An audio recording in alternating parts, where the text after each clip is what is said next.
All right, let's talk about a song we all know. We've heard it, we've sung it, maybe one too many times on a road trip. But today, we're going to look at the wheels on the bus in a way I guarantee you've never thought of before. I mean, it's just a catchy little tune for kids, right? A simple song to keep them busy. That's what we all think. But what if I told you it's actually something much more? That hidden inside this song is a masterclass in telling a story, a complete, perfectly structured short story about one fun little journey. Okay, let's break this down. So, every great story needs a solid beginning, right? An opening scene that sets the stage, introduces our main character, and kicks off the action. And believe it or not, this song does that perfectly. See, this isn't just a random line to start with. This is what you'd call the inciting incident. It immediately introduces our main character, the bus, and tells us what it's all about, movement. The journey has officially started. We are moving forward into the story.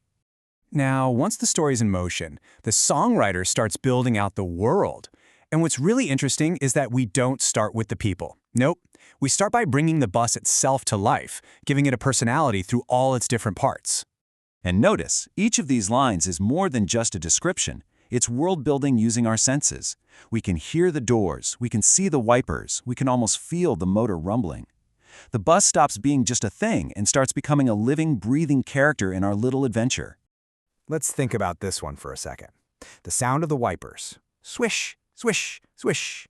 What does that tell you? It's probably raining.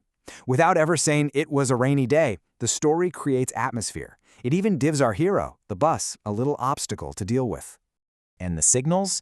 This shows us the bus is actively making its way through the world. It's turning, it's changing direction, it's moving along its route.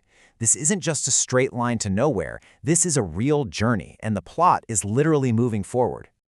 The horn basically gives the bus a voice.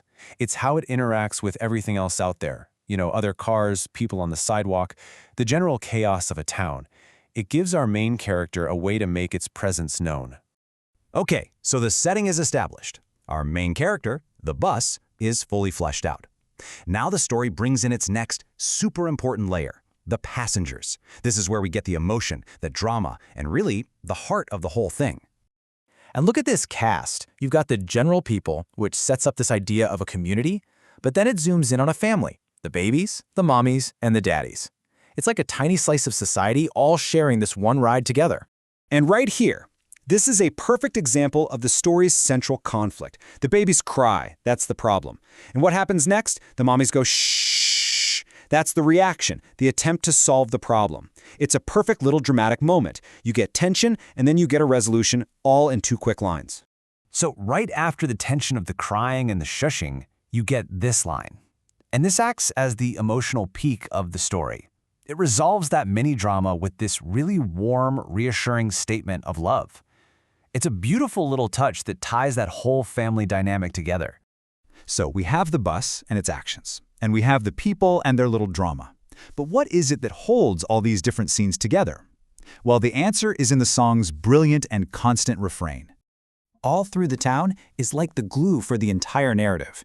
Every time you hear it, it's a reminder that every swish, every beep, every single wah is all happening in the same place, on the same bus, during the same trip. It connects every character and every action into one shared experience. Now, any good story, no matter how short, has to have a satisfying ending. And The Wheels on the Bus gives us a truly perfect one by bringing us right back to where we started. And this is so important. This isn't just a lazy repeat of the first verse. It's a very deliberate choice for the story. By coming back to the opening line, the song is signaling to us that this particular journey is wrapping up. It's a classic storytelling move. And that right there is the genius of it all. The story of this one bus ride is over. We had a beginning, a middle with some action and drama, and an ending. But by closing with the wheels going round and round, it suggests a cycle. This trip might be done, but you know what? The bus is going to be back out there doing it all again tomorrow. So, the next time you hear a simple song or see something you think is totally ordinary, maybe take a second look. You might just find a perfectly told story, a little work of art hiding right there in front of you. Kind of makes you wonder what else is out there, doesn't it?